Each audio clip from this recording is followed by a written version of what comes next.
It's all over now, baby blue.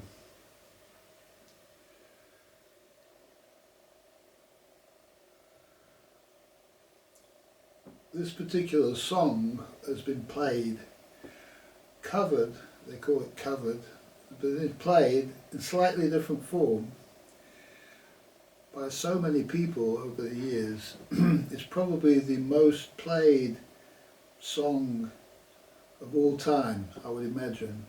It's all over now, baby blue. Every garage band that ever formed played this song because this was a coming of age song for my generation. And it basically says, your time is finished, little boys.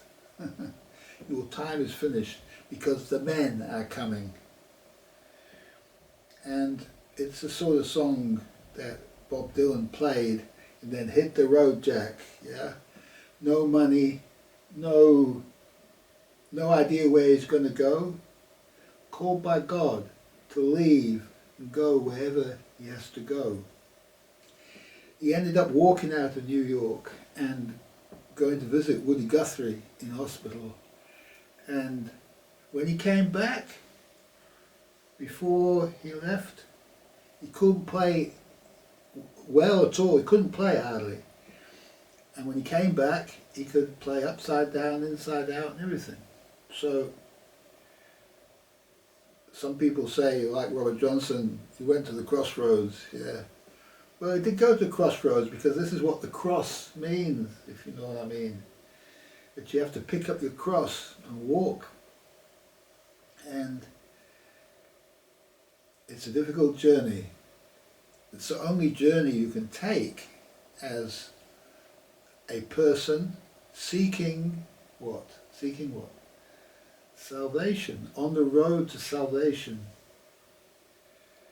And to be on the road to salvation, a person needs to be called called by God. Say, your time has come, boy. Get on the road. It's all over now, baby blue. Now, there's a certain science to salvation. And our ancestors, not that long ago, all knew the science of salvation. The science of salvation is and was the most important science that we have. And have you noticed it's not taught anymore in our universities?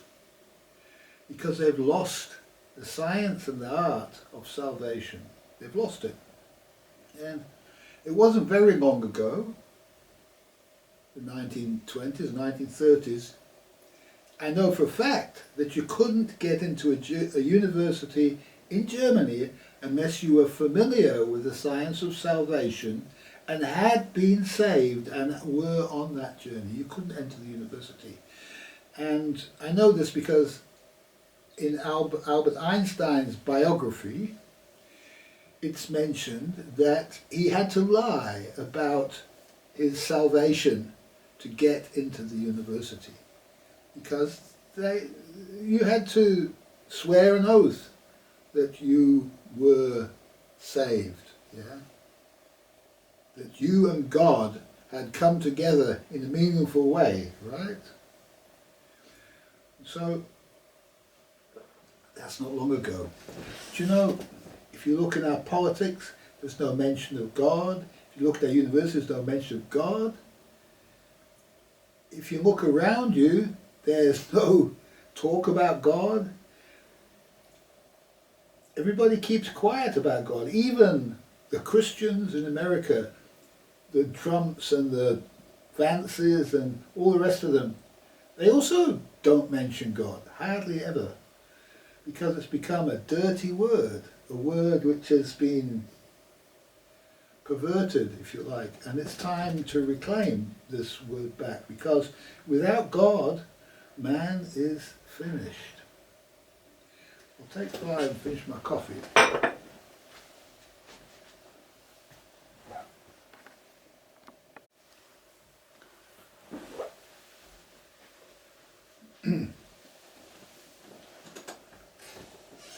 Well, it's not widely known that we actually fought a civil war here in Great Britain over this issue at the Protestant Reformation, because before the Protestant Reformation, all the monasteries and chantries had been abolished. And this what happened to all the people living in the monasteries? They were set out on the road.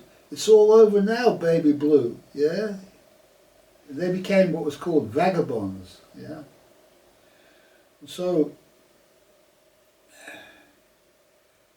it was the end of the monasteries, and the monasteries were God's paradise on earth. So when God called a man to salvation, a man would have to go on a pilgrimage and follow God for many years, and eventually he would find himself in a place where he belonged, which was normally some kind of monastery, and there he would find a new life outside of the dog-eat-dog hard knocks world of hard knocks that we all know today, okay, without competition, because there's no competition in God. All the elect of God are those who have been saved, and when God makes himself known to a person, he doesn't save you straight away. No, there's no instant salvation. He will put you back into a good frame of happiness, and now you're expected to follow the will of God and not want your own stuff, not want to become something in the world, not want to have lots of power and money and all that sort of stuff. You're not supposed to want any of that stuff anymore. All you want is for human happiness to prevail on the planet. That's basically all you want after you find God, and God finds you. God finds you. And now God has a live one, and so it's necessary to prove your worth through works. And the first works you perform are pilgrimages. And eventually, you do what I'm doing, which is you make videos, you write books, so on. You become a philosopher, okay? A guild master of the Guild of Philosophy, because there used to be guilds. These guilds were only real at the time before the Reformation, when we still had monasteries and chantries, and the guild houses were the places that looked after the poor, the sick, the needy and the oppressed. That was the job of the church. And each individual occupation was responsible for its own people. And the guilds were a very, very important part of society that have all been replaced now. There's still some semblance of it in London, but they're not really real. It's only a ceremonial function. It is not really a function because there's no ceremonial requirement for the guilds. The guilds were there to teach the normal working person about God and the pathway of salvation. Okay. And when we lost the guilds, the working class really lost their teacher for salvation, you know. And the churches used to be places where salvation was taught. Okay, it was taught from the pulpit. They were a place where the people gathered to listen to the teachings of salvation, not to pray. Prayer. Well, Jim Morrison said, "Thou shalt not petition the Lord in prayer." It's wrong to pray. I don't pray. What's prayer? God knows what you need before you ask. You cannot ask God or petition God with prayer. It's not possible to do that. And so prayer has no meaning really. And as soon as a religion falls to the point where it's actually praying and doing all this fake stuff, it's become a fake religion. And what the Protestant Reformation was after they got rid of all the monasteries, now the people found themselves without any teaching, okay, but they also published at this time the Bible, so they started to, in English, so that they started to read the Bible themselves. Said, but wait a minute, this is a pathway to salvation. Why haven't the churches been teaching us this? And what happened was that many ordinary people became saved. Salvation hit them. God found them, brought them into his arms, and put them on the pathway to salvation. And so we had the Protestant Reformation. Okay. And the Protestant Reformation split into three camps. There were the Calvinists, there were the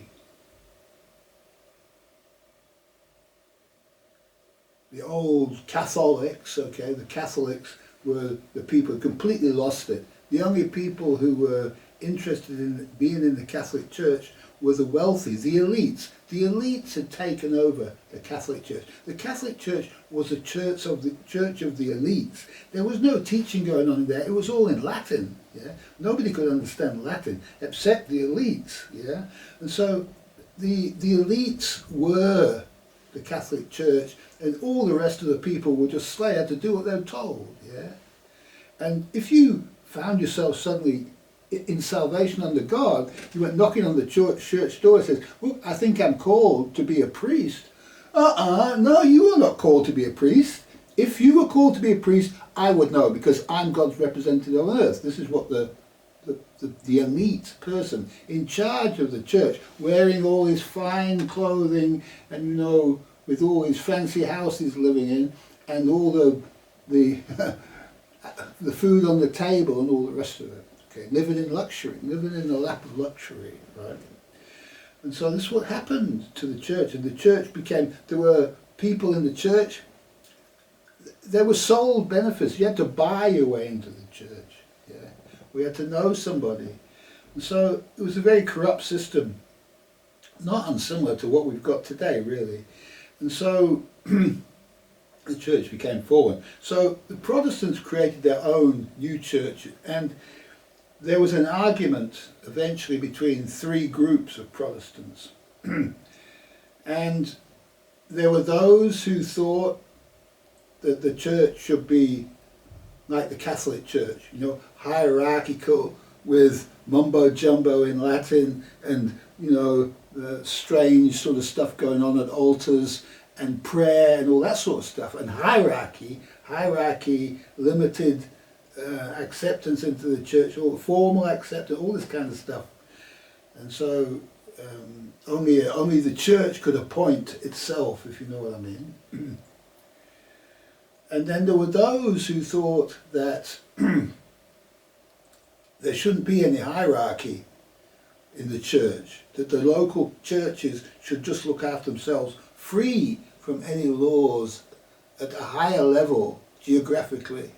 They should be free at their local level to do whatever they liked, like the monasteries were, yeah, to a certain extent, because the Pope was in Rome, he wasn't interested. But there was a certain regimentation in these monasteries, which was wrong also. So all this stuff, all this wrong stuff, all this error has to be removed from time to time, okay? So there was a war, a civil war in Britain around about the beginning of the 17th century, I would say. And what happened was Oliver Cromwell won against the church party, which was the king of the church, all right? And so the king and the fake church, the fake king, the fake church, because, well, he was a real king, but he wasn't doing his kingly business, not like his father was, yeah. And so this is a trouble with hereditary kingship. There shouldn't be hereditary kingship. The king should be whoever God appoints to the king, to be king. And, you know, the Buddhists used to have a good system for this. The Buddhists would find a young boy and say, this is the new Dalai Lama. He was king of the Buddhists, yeah. And, you know, so he would be anywhere, you know, living in some poor family somewhere, and then they'd raise him up to be the king. So they get rid of all this corruption of Philadelphia, brotherly love, love of family, Philadelphia, yeah, where we had the plane crash recently. We have to get rid of this stuff. We have to get rid of this brotherly love stuff, yeah, and love everybody the same. Love your neighbour. You can't love your neighbour unless you're saved. It's no point trying to love your neighbour if you have no salvation, if you haven't achieved salvation yet, and you're just on the downward pathway.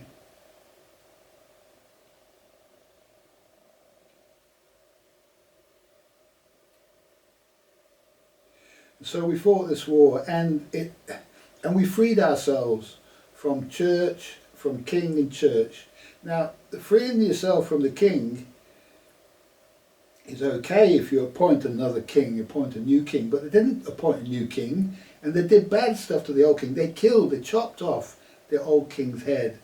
And everybody, this is called regicide, and everybody who indulged in this ended up being hung, drawn and quartered, cut into pieces while still alive. Yeah, this was their fate. Yeah, of all of the regicides, and depending on how badly they committed regicide, so their fates were worse. You can check this out. Read it. There's 50 odd of them.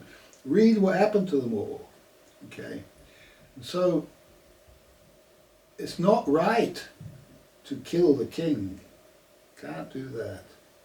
And it's not right to have no king, because what they wanted was, they wanted Oliver Cromwell to be the new king. And if Oliver Cromwell had accepted that instead of arguing with the people, just said, okay, I'm the new king, right? But he thought there might be something wrong with kings, yeah? And so they had to learn that you still need a king, yeah? And they still have a king in America. The President of the United States is the King of America. He's the Emperor of the West, the Western Empire. He's the Emperor of it, yeah. They don't know that, people who put him there, but that's what he is, yeah. And so as long as you've got one of these, you're all right, okay. Now, it's necessary to have a king who has been saved. You can't have a king without salvation. This would be a terrible thing. Look, that's why I had Biden, Harris. They have no salvation, okay? And they're not allowed to be in these sorts of positions. And so always, if we have a bicameral system where we've got two parties, what happens is one party becomes the party of good, the saved, and the other party becomes the non-saved, okay? The party of corruption, all right? And people will align themselves naturally across these two spheres. If you're now unsaved people to be part of the parliamentary system, which they shouldn't be. They shouldn't be allowed to be part. Salvation should be a requirement to actually be part of government, part of the church, part of any of the positions of authority, all the guild masters. Elon Musk is a guild master of the space game, yeah? They all need to be saved, yeah? They all need to have salvation, otherwise they can't be who they're meant to be, okay? I'll pause for a minute.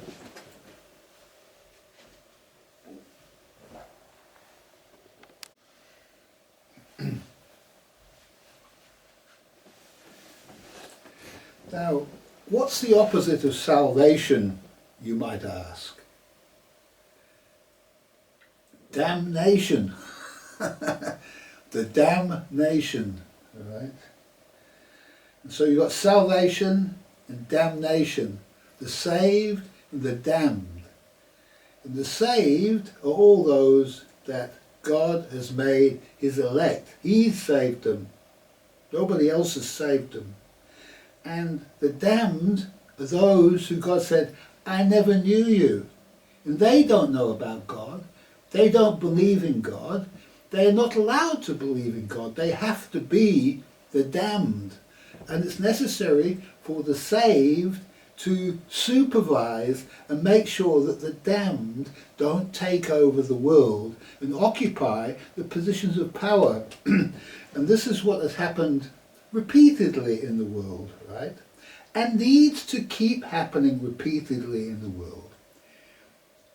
Oliver Cromwell's group of people who fought against the damned, the saved they fought a good war against the damned. What happened was they only lasted 19 years. 19 years, and the damned threw them out and took over again, okay? Because they allowed the damned into their midst. That's the trouble, is that if you're the saved, you're not supposed to have anything to do with the damned. And there was a good system for that when we had the monasteries, because you could leave and join the church, okay? And the church was supposed to be the saved. And it was the church who appointed the kings, and the church had to live in poverty, chastity, obedience. So there was no money. You couldn't influence the church in any way, because they were not influenceable. They had nothing, yeah? And so they were the ones who rightfully got rid of the bad people in government, okay? And so they advised the king, and they taught the king. They made sure the king was saved for a start. That was the most important thing, okay? So once you have a saved king, the king can then do his proper duties under God. And you'll notice that the last saved king that Great Britain had was King James. And King James, under his authority, produced what's called the King James Bible. And this is the most highly regarded version of the Bible. And anybody who's really saved has to study this Bible. No other Bible will do, yeah? It's the only Bible you can read if you're saved, okay? The King James Bible. Because King James was was a righteous king, and he wrote many books of instruction. He wrote books of instruction for kings. He wrote books of instruction against witchcraft. Now, witchcraft is something that the damned practice. That's what the damned practice. It's lying and cheating, okay? So the damned put forward, using words, word is like charm. This is what they call it. This is what a charm, a witchcraft charm is they tell lies to control people, okay? And so their penalties for witchcraft were death. If you did this in the Middle Ages, you were finished, dead. Because the Bible says, you shall not suffer a witch to live. A witch is a poisoner and a slanderer, yeah. And you will see all the witchcraft going on in the quote media. I call it the fake media. In the fake media, everything that they say is witchcraft, yeah. And this is really punishable by death. It's treason. It's a form of treason. And it's the job of the saved to bring to account witches practicing witchcraft by the damned, yeah. And as well as poisoning the minds of the people, that's what they poison the minds of the people, they also poison the bodies of the people. And that's why we have all this poisonous food stuff, and wild the fish are being killed, and all sorts of bad stuff going on in the world. It's all the fruits of the damned not being held to account by the saved, okay? And always we have the situation, it either gets worse or it gets better. Yeah, it gets better for a time. Like the time of Oliver Cromwell, it got better for 19 years. And then the damned took over, managed to take over, and reinstated the fake king, okay, and reinstated the fake church, and called all of the Oliver Cromwell's bunch, which were before then were called the independents, those independent of the church, of the hierarchical church, they called them the non-conformists. They changed the name. It's what we see today in the fake media. Yeah? And so they changed the name, called them the non-conformists. And what happened to the non-conformists? They all ended up somewhere else. Most of them went to places like America, some went to South America, some went to Europe, wherever they could find a good place to be, where they could practice in salvation, away from the damned. Yeah? And so America's founding fathers were a product of the revolution that took place in Great Britain. Okay? And the man John Adams is not widely known, but John Adams was the main man who created America. Okay, it was John Adams and Thomas Jefferson, and Thomas Jefferson is more widely known than John Adams, but John Adams was greater than Thomas Jefferson, and he didn't want to put himself forward so much because he was more saved than anybody else, yeah? And so he was doing it purely for God, what he did. And he died. They say it's a sign of a man, how he dies. And John Adams died on the 50th anniversary of the signing of the Declaration of Independence, which he was responsible for. He died on the day of celebration of that 50th anniversary. He was 90 years old and he died on that day, yeah? And he didn't think that the other guy, Jefferson, he thought Jefferson was still alive. He said, Jefferson will carry on. And he died, but he didn't know that just a few hours before that, Jefferson also died. They both died on the same day. The two main men who created America both died on the same day on the 50th anniversary. Now, that is, you're going to say to me, how can that be? if everything that happens is just random. Yeah, it can't be. Both of them together. And the last words of Adams was about Jefferson carrying forward the notion of it all. And that's what happened, because it was Jefferson's name, Thomas Jefferson's name, that was associated with the whole thing, not Adams. Okay, so Adams fell into obscurity. And Adams became the ambassador to Great Britain. And he came over here, and whilst he was over here, he visited Worcester. Worcester was the place where the last battle that Oliver Cromwell fought and won, the final battle where good defeated evil, and Oliver Cromwell became the protector of England. Okay, the last battle.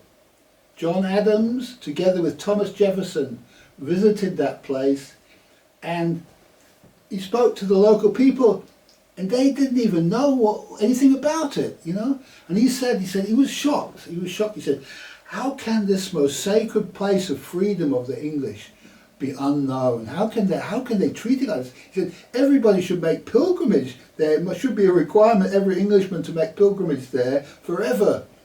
Every year they should come and gather there. That's what they thought, because they admired Oliver Cromwell and what he did to create their freedom. That they were visiting the place of the homeland of America's freedom. The birth of it was there in Worcester, not far from here actually, 20 miles away. Okay, the birthplace of freedom. I'm sitting in it now. Bromyard, not far from Worcester. And so, so what had happened is, in that time, is it had been taken over, and it had been lost, the freedom had been lost, and all the non-conformists had to move to America, the Puritans and all that. They had to move. They had to go to America, so they went and created America. And so, those are our ancestors in America fighting the good fight. So that's why we're part of it, really. And we feel, in Great Britain, we feel part of the revolution that's going on in America right now, because it's a fight of the saved versus the damned. And we've got a damned government in power right now. The damned are running the show, creating their witchcraft all the time. The BBC is the biggest witch of them all. What do you do about this? Well, you have to do what Trump is doing. You have to pass laws and hold them to account. You have to bring them to a court of justice. And you have to deal with the troublemakers, okay? It's the only way. And how long will the purification last? We don't know, because in 30 years' time there's another generation. How is this other generation going to fight for God if God already won? How are they going to be tested to win their wings, to win their salvation? This is what happens in the world. If you look at the history of the world, there's always been a fight of good over evil. It's necessary for it to be there, because our purpose is not to live happy little lives here. We wouldn't even be here. If we were good people, we wouldn't even be here. Our karma is that we have to be chosen for salvation. We have to put up with our time here in the world, be chosen for salvation, and then fight the good fight on God's behalf and learn everything we can before our little sleep that comes at the end of our little life. And then we can find out what happens after that. After our little sleep, what happens to us then? We don't know. There's nothing wasted. We know in nature there's nothing wasted in nature. Okay? So why would the greatest fruit of nature, which is man's goodness through his salvation, why would that be wasted in nature? It's going to be used. And we don't really understand or know in this life how it's got to be used. Because it's not important in this life to be concerned with anything except what's going on in this world and in our lifetime. It's not really, we can learn from the past, but we have to address the issues in our own time, in our own life, and this is how we earn our salvation. Okay, I'm going to play that song again.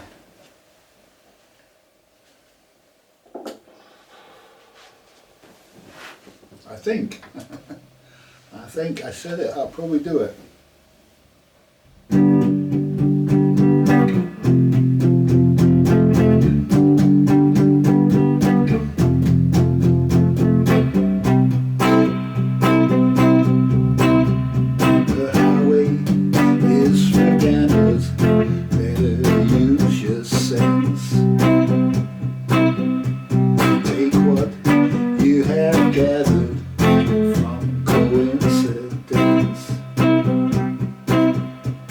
Enter